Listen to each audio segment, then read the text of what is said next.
Bismillahirrahmanirrahim. Assalamualaikum warahmatullahi wabarakatuh.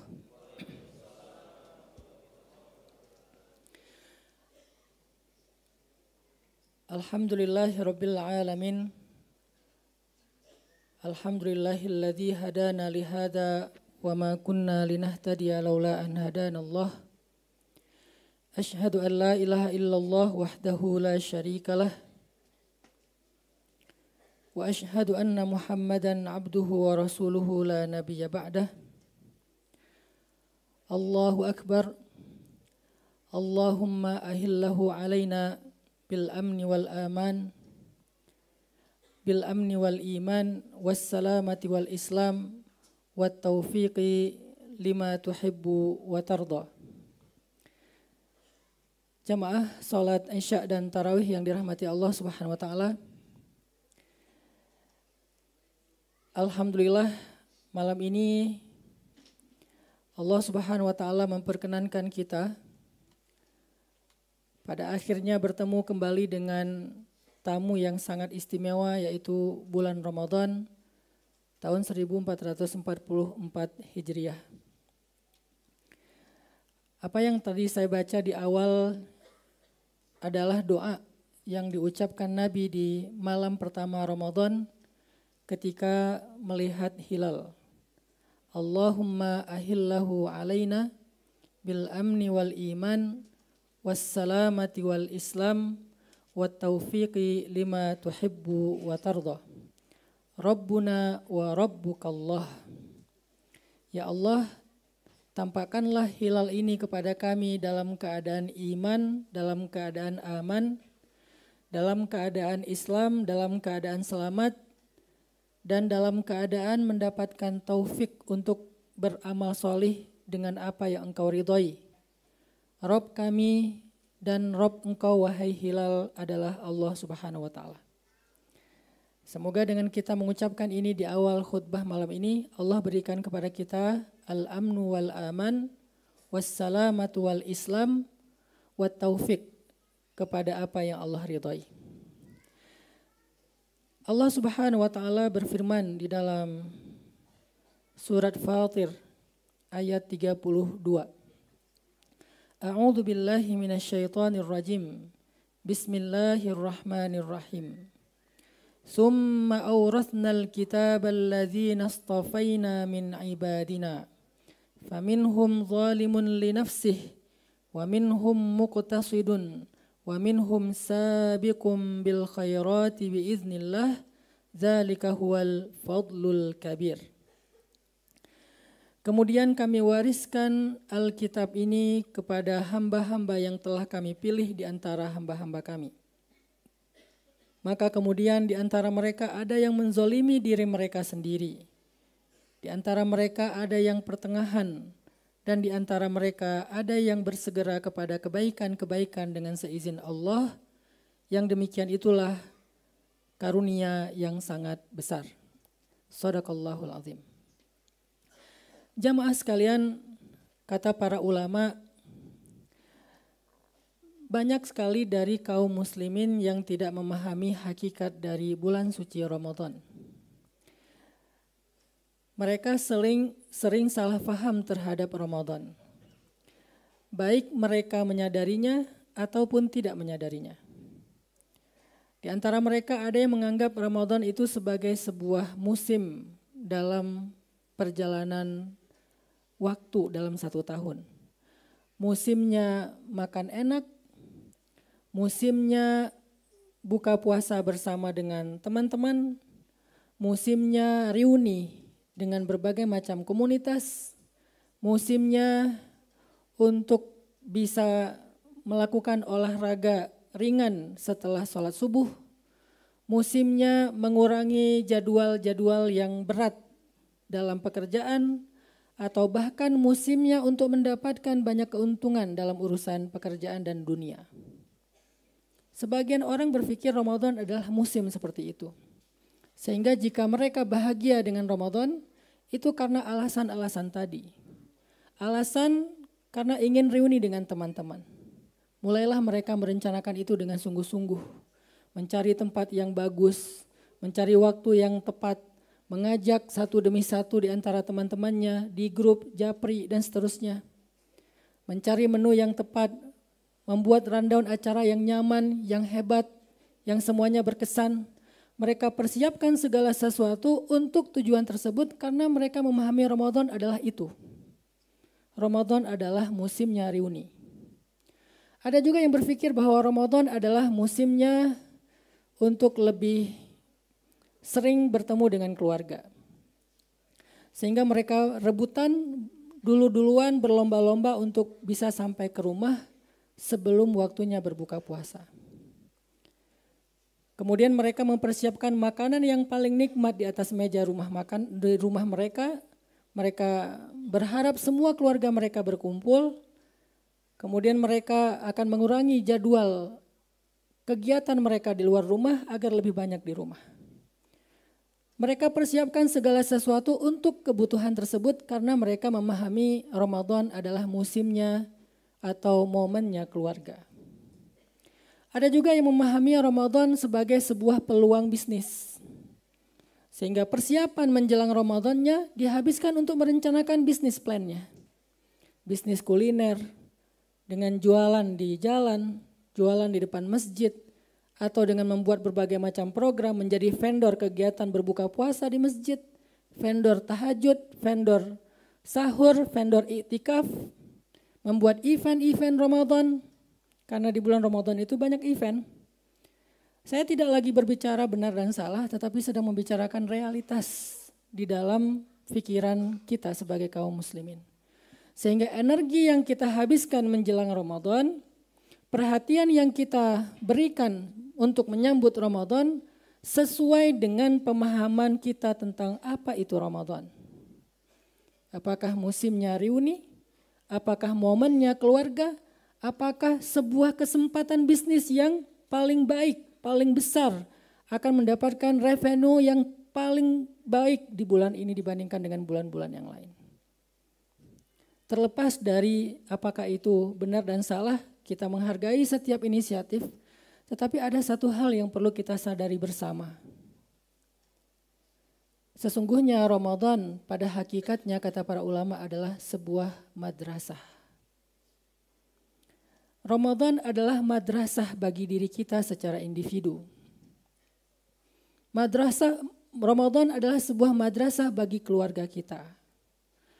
Ramadan adalah sebuah madrasah bagi umat Nabi Muhammad, bagi kaum muslimin. Jadi hakikatnya kata para ulama yang jarang disadari oleh kaum muslimin hari ini, sesungguhnya Ramadan itu adalah sebuah madrasah atau tarbiyah. Maka para ulama mengatakan malam pertama Ramadan adalah hari pertama masuk sekolah. Dibukanya pintu-pintu madrasah itu oleh Allah Subhanahu wa taala untuk orang yang beriman dan Allah panggil mereka untuk ikut di dalam tarbiyah dan madrasah ini. Ya ayyuhalladzina amanu, wahai orang-orang yang beriman, halummu ilayya. Halummu ila hadhil madrasah. Ayo ikut ke dalam madrasah ini. Ayo ikut ke sini, ayo terlibat, ayo daftar ke dalam sebuah sekolah yang sangat istimewa. Yang disebut dengan Madrasatu Ramadan, Madrasah Ramadan. Sebagaimana yang kita pahami bahwa madrasah atau tarbiyah itu adalah sebuah proses pendidikan. Dan pendidikan dalam Islam itu bukan sekedar berbagi wawasan dan teori, tetapi melatih sebuah skill, membentuk sesuatu dari perilaku kita, persepsi kita, perasaan kita, keyakinan kita, maka sesungguhnya bulan Ramadan adalah madrasah untuk kita belajar. Untuk kita bersungguh-sungguh untuk melatih sesuatu yang penting. Agar setelah selesai Ramadan, tahun-tahun berikutnya dengan kita lulus madrasah Ramadan, kita menjadi orang yang benar-benar diridhoi oleh Allah yang diberi gelar muttaqin, la'allakum tattaqun. Itulah gelar dari madrasah ini. Itulah ijazah dari Madrasatu Ramadan, mendapatkan gelar takwa. Sehingga siapapun yang mendapatkan gelar takwa, Allah menjanjikan banyak kebaikan dan keajaiban dalam hidupnya. Wa may yattaqillah, kata Allah. Siapa yang bertakwa kepada Allah. Berikutnya adalah janji-janji Allah. Siapa yang bertakwa kepada Allah, artinya siapa yang berhasil meraih derajat takwa. Dan salah satu kesempatan untuk meraih derajat itu adalah masuk di dalam tarbiyah madrasatul Ramadan, terlibat di dalam madrasah Ramadan dengan semua kurikulumnya, sehingga dia mendapatkan gelar muttaqin. Wa may yattaqillah, kata Allah, siapa yang menjadi orang yang bertakwa, yaj'al lahu makhraja, Allah kasih baginya jalan keluar.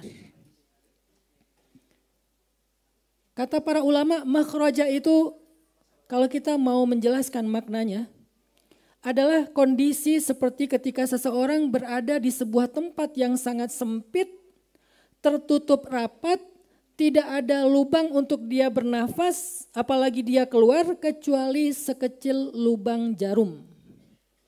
Ini penjelasan tentang makhraja dalam kitab tafsir. Makhraja adalah kondisi ketika seseorang dalam hidupnya merasa sempit, merasa tidak ada jalan keluar dari satu kondisi, dari satu masalah.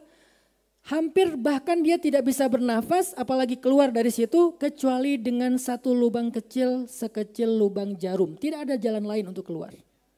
Sekecil itulah, sesempit itulah dongka, benar-benar sempit hidupnya. Benar-benar tidak ada harapan untuk bisa keluar dan survive dari masalah hidupnya. Kemudian tiba-tiba kata ulama, ada sebuah jalan terbuka untuk dia, lalu dia keluar dari ruang yang sangat sempit tadi, yang sangat sumpak tadi, yang dia nggak bisa bernafas, bahkan tiba-tiba dia ada di sebuah tanah lapang yang sangat luas, yang udaranya sangat segar, yang kemanapun dia melihat tidak ada batasnya. Itulah yang disebut dengan kata makhraja dalam hidup. Itu arti makhraja. Dan itu keajaiban. Ketika kita mengalami kehidupan yang benar-benar dongka, benar-benar sempit, hampir kita berputus asa karena bernafas pun sulit, kita menjadi sesak dengan masalah kita melihat kemanapun cuma ada dinding dan kita tidak melihat apa-apa kecuali keputusasaan. Allah katakan, ya ja'allahu makhraja. Allah buka bagi dia makhraja sehingga tiba-tiba hidup kita berubah seperti orang yang berada di sebuah padang rumput yang luas, segar, tidak ada batasnya. Itulah kehidupan yang Allah janjikan kepada orang yang bertakwa, makhraja, jalan keluar dari setiap kesempitan hidup. Keajaiban yang pertama. Wa may yattaqillaha yaj'al lahu makhraja. Dikasih makhraja. Apalagi setelahnya, setelah hidupnya merasa nyaman, dia tidak lagi merasa terhimpit, dia bisa bernafas dengan lega, apalagi yang Allah janjikan setelahnya. Wa yarzuqhu min haitsu la yahtasib. Allah akan memberikan dia anugerah, rezeki dari jalan-jalan yang dia enggak pernah menduganya itu akan menjadi jalan kebaikan. Kejutan dalam urusan rezeki. Bisa dalam bentuk keluarga yang sakinah, mawaddah, warahmah, tiba-tiba dibikin nyaman keluarganya yang tadi hampir berantakan. Bisa diberikan keturunan yang solih-solihah yang dia hampir berputus asa dengan kondisi anak yang selalu membantahnya. Bisa diberikan kemudahan dalam karirnya, tiba-tiba dia melejit dalam urusan karirnya. Bisa dikasih rezeki yang memang dia tidak pernah terduga-duga dalam bentuk materi. Bisa dia diberikan rezeki dalam bentuk kesehatan yang tadi dia hampir berputus asa untuk sembuh dari satu penyakit. Min haitsu la yahtasib. Ke siapa Allah berikan kejutan yang kedua ini, kebaikan yang kedua ini? Orang yang wa may yattaqillah, orang yang takwa. Apalagi Allah janjikan masih di dalam paragraf yang sama. Wa may yattaqillaha yaj'al lahu min amrihi yusra. Siapa yang bertakwa kepada Allah, Allah ulangi lagi kalimat yang sama, yaj'al lahu min amrihi yusra. Allah jadikan dalam segala urusannya ada kemudahan. Dimudahkan segala urusannya. Apapun urusan dalam hidupnya Allah yang mudahkan, bukan siapapun. Seringkali kita mencari celah untuk mendapatkan kemudahan dalam birokrasi hidup kita. Baik kemudahan administrasi, atau kemudahan dalam urusan-urusan yang lain, kita selalu mencari celah bagaimana cara biar memudahkan urusan saya. Sekedar kadang kita mau buat SIM saja, kita selalu mencari kemudahan. Gimana caranya biar sekali tes lulus. Bahkan kadang biar tanpa tes juga bisa dapat SIM. Gimana caranya biar ada yang bantuin tapi nggak perlu bayar mahal. Bahkan gimana caranya dapat SIM gratis pas lagi ada kegiatan pembuatan SIM gratis atau perpanjangan SIM gratis. Sekedar untuk hal seperti itu pun kita mencari kemudahan dalam hidup. Apalagi yang lebih besar dari itu. Mencari jodoh, meniti karir, membangun keluarga, mencari kesenangan hidup. Kita selalu mencari akses yang shortcut, yang memudahkan kita. Dan Allah menjanjikan itu untuk kita min kulli amrihi, dalam setiap urusan, bukan satu urusan, setiap urusan yusra, ada kemudahan. Wa may yattaqillaha yaj'al lahu min amrihi yusra, dari setiap urusannya ada kemudahan. Masih banyak lagi janji-janji Allah untuk orang yang bertakwa, ada di surat Ali Imran, ada di surat-surat yang lain juga, bahwa orang yang bertakwa itu ini baru urusan dunia. Dan belum selesai, masih banyak janji yang lain, kejutan-kejutan, keajaiban yang lain. Apalagi urusan akhirat. Allah janjikan ampunan dosa, hisab yang ringan, melintasi sirat, masuk ke dalam surga tanpa hisab, bahkan mendapatkan syafaat Nabi, melintasi padang mahsyar dengan kendaraan, diberikan naungan Allah di hari yang tidak ada naungan kecuali naungan Allah, diangkat derajatnya, dimuliakan. Banyak janji Allah kepada orang yang bertakwa. Maka siapapun yang ingin mendapatkan keajaiban dari janji-janji Allah itu di dunia dan kelak di akhirat, kesempatan telah datang kepada mereka, yaitu Madrasatu Ramadan. Madrasah Ramadan, inilah kesempatan. Saya merasa harus membahas ini di awal untuk diri saya sendiri dan kita semua, karena banyak orang yang masuk ke madrasah itu hanya sekedar untuk mengisi absen. Dia masuk ke dalam madrasah Ramadan, ya. Dia hadir di situ, ya. Zahiran wa batinan, ya. Dengan roh dan jasadnya dia ada di dalam madrasah Ramadan. Tetapi setelah selesai masanya tarbiyah, masanya pendidikan, dia tidak mendapatkan kebaikan atau kemampuan apapun dalam kebaikan kecuali hanya absensi. Dia hadir setiap hari. 30 hari, 29 hari madrasah, dia nggak pernah absen. Siapa mereka? Orang yang di dalam surat Fatir tadi disebut muqtasid. Golongan yang kedua. Golongan yang pertama, zalimun li nafsih. Dia nggak hadir di madrasah Ramadan. Walaupun madrasah itu telah datang. Walaupun madrasah itu membuka pintunya dengan lebar, dia nggak hadir. Dia nggak puasa. Dia nggak menjalankan perintah Allah, kutiba alaikumusiyam. Dan insya Allah itu kita tidak perlu bahas di sini. Semua kita insya Allah orang yang berpuasa. Tapi apakah puasa kita puasanya orang yang mengikuti madrasah atau puasanya orang yang hanya mengisi absensi? Kita berpuasa tetapi kita tidak mendapatkan dan melatih apapun dalam bulan puasa kita. Kita hadir, tidak pernah dianggap gaib. Tidak pernah dibilang nggak hadir, dia ternyata dia absen, dia ternyata mabal, dia ternyata nggak hadir, dia katanya pergi ke sekolah tapi dia keluar. Kita nggak securang itu, kita hadir, kita duduk di dalam madrasah. Tetapi kita tidak melatih apapun, hanya sekedar menunaikan kewajiban. Itulah orang yang muqtasid di dalam surat Fatir ayat 32 tadi. Orang yang nanggung kalau bahasa kita. Tetapi yang ketiga adalah orang yang sabiqum bil khairat. Orang yang bersegera kepada banyak kebaikan. Biiznillah, dengan izin Allah. Dzalika huwal fadlul kabir. Itulah satu-satunya anugerah kebaikan yang paling besar. Bukan yang kedua, apalagi yang pertama. Siapa orang yang sabiqum bil khairat? Atau orang yang hadir di madrasah Ramadan dan mendapatkan tujuan dari madrasah itu adalah gelar takwa. Orang yang sabiqum bil khairat adalah orang yang melatih ketakwaannya selama 29 atau 30 hari. Ibadah puasa itu sendiri adalah sebuah latihan ketakwaan, bukan latihan lapar dan haus. Banyak orang berpikir bahwa puasa itu latihan lapar dan haus. Dan kemudian dia ngerasa saya gak terlalu berat berpuasa. Bahkan tanpa sahur pun. Udah biasa saya kelaparan dan kehausan. Udah biasa saya gak makan. Apalagi mungkin perempuan lebih ahli. Lebih jago dalam menahan lapar daripada laki-laki. Karena mereka diet. Artinya apa? Artinya kalau sekedar latihan lapar dan haus, maka sesungguhnya puasa bukan untuk itu. Sehingga ada orang yang berpikir, kenapa harus dari subuh sampai maghrib ya?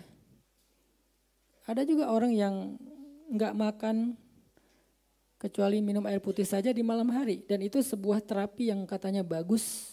Di beberapa daerah itu dipraktekkan. Di malam hari mereka tidak makan sama sekali kecuali minum air putih. Mereka baru mulai makan jam 10 siang, jam 10 pagi, sampai jam 6 sore. Baru boleh makan. Dari jam 6 sore sampai jam 10 pagi hanya minum air putih saja. Dan itu secara medis katanya sangat sehat. Kenapa enggak begitu saja? Dan kenapa sih harus makan sahur? Bukankah tanpa sahur juga saya mampu? Kalau sekedar untuk latihan lapar dan haus, kita akan banyak mempertanyakan syariat, banyak mempertanyakan kurikulum dari madrasah Ramadan. Karena yang dilatih hanya lapar dan haus dan kita lebih dari itu pun mampu. Sehingga banyak orang yang merasa bahwa gak butuh sahur dan gak terburu-buru juga untuk takjil. Masih tahan kok sampai jam 10 malam.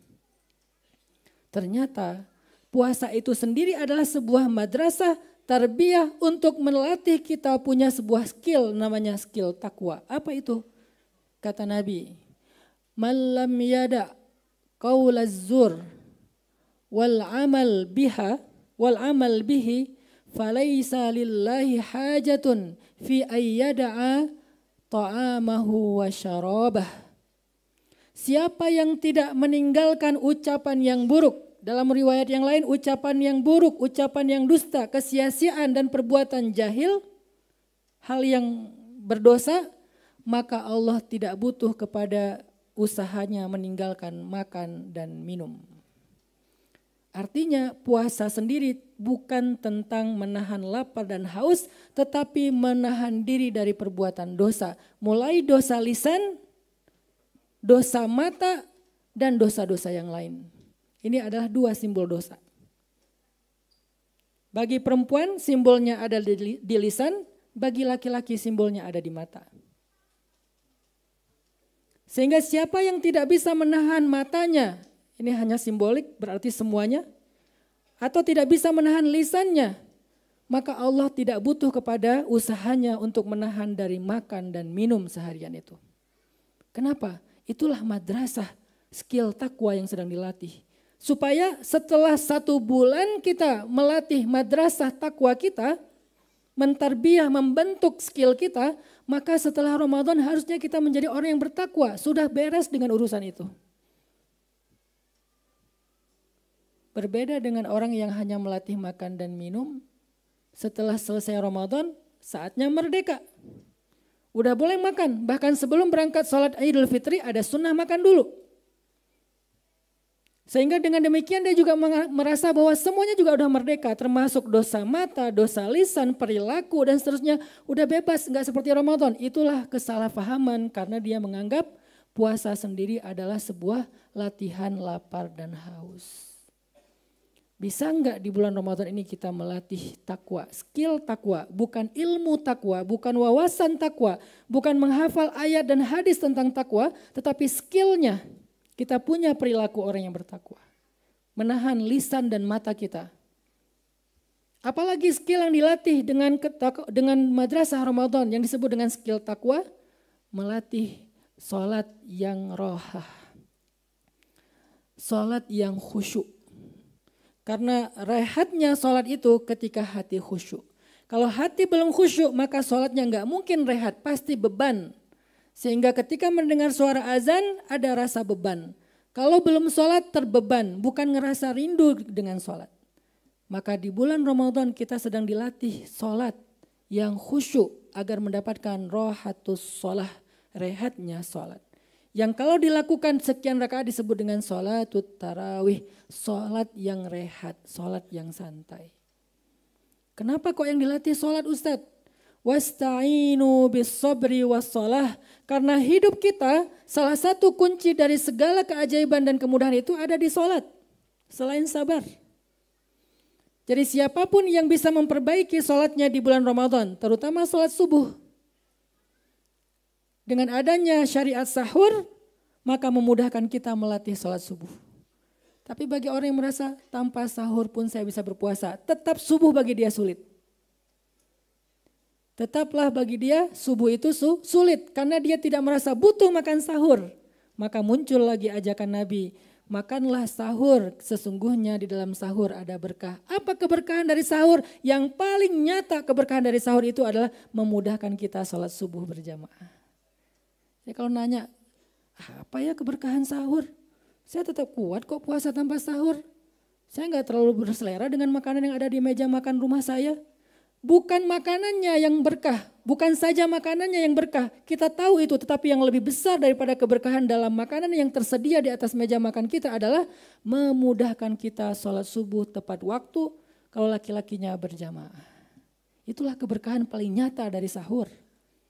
Sehingga kita bangun sahur, mengikuti sunnah Nabi syariat Islam agar kemudian mendapatkan materi dari madrasah Ramadan. Salah satunya memperbaiki sholat.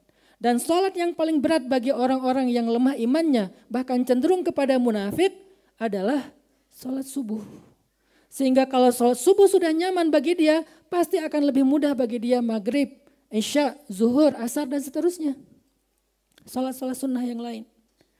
Bahkan sahur bukan hanya memudahkan kita sholat subuh, tapi juga memudahkan kita sholat witir, bahkan tahajud kalau kita bangun lebih awal. Sebutlah azan subuh, setengah jam sebelumnya kita udah bangun.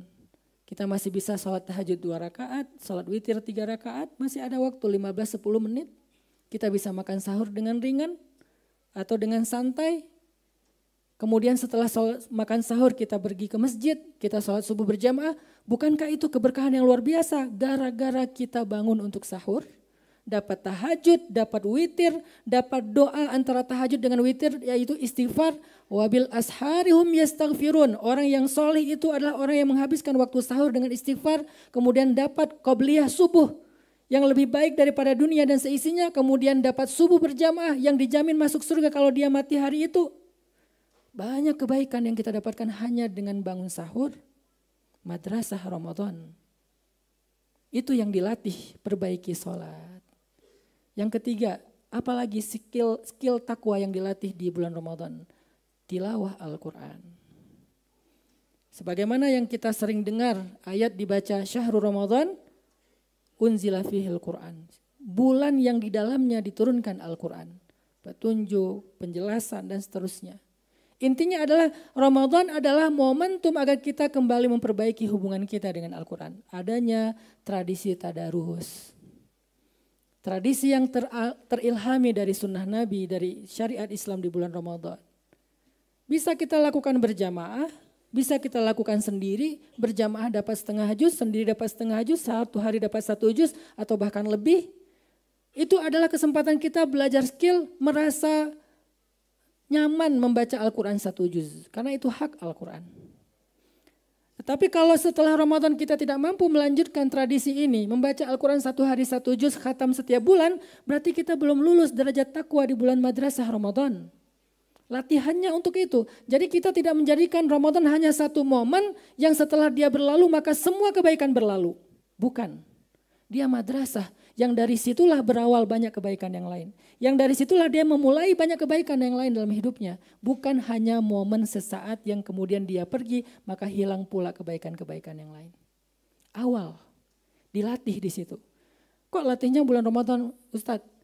Karena Allah tahu kalau melatihnya di bulan lain kita nggak punya semangat seperti Ramadan. Dan di Ramadan Allah sediakan banyak sekali kebaikan agar kita semangat. Itu rahmat dari Allah. Allah tahu kita ini lemah. Disuruh baca Al-Quran, pahala cuma 10. 10 masih ngeluh. 1 huruf 10 kebaikan masih ngeluh. Ya sudah kata Allah, baca Al-Quran di bulan Ramadan. Bukan 10 kebaikan 1 huruf. Ribuan kebaikan 1 huruf. Kenapa Allah syariatkan itu? Supaya kita latihan. Allah tahu kalau enggak kita enggak akan mau. Apalagi baca Al-Quran pada malam-malam ganjil di 10 malam terakhir. Sehingga satu malam kamu membaca itu bertepatan dengan Lailatul Qadar, maka seperti kamu membaca Al-Quran lebih dari 80 tahun non-stop. Satu malam kamu sholat sunnah yang bertepatan dengan Lailatul Qadar, seperti kamu sholat 80 tahun non-stop. Satu malam kamu berzikir la ilaha illallah atau astaghfirullahaladzim, seperti kamu berzikir beristighfar 80 tahun non-stop. Nabiullah Yunus berzikir beberapa kali saja dengan la ilaha illa anta subhanaka inni kuntu minaz zalimin. Arasy Allah bergetar, Allah ampuni dosa-dosa beliau. Apalagi orang yang berzikir dan istighfar 80 tahun lebih non-stop. Allah tahu, sehingga Allah berikan kesempatan dan diberikan motivasi dengan kebaikan di sisi Allah. Supaya apa?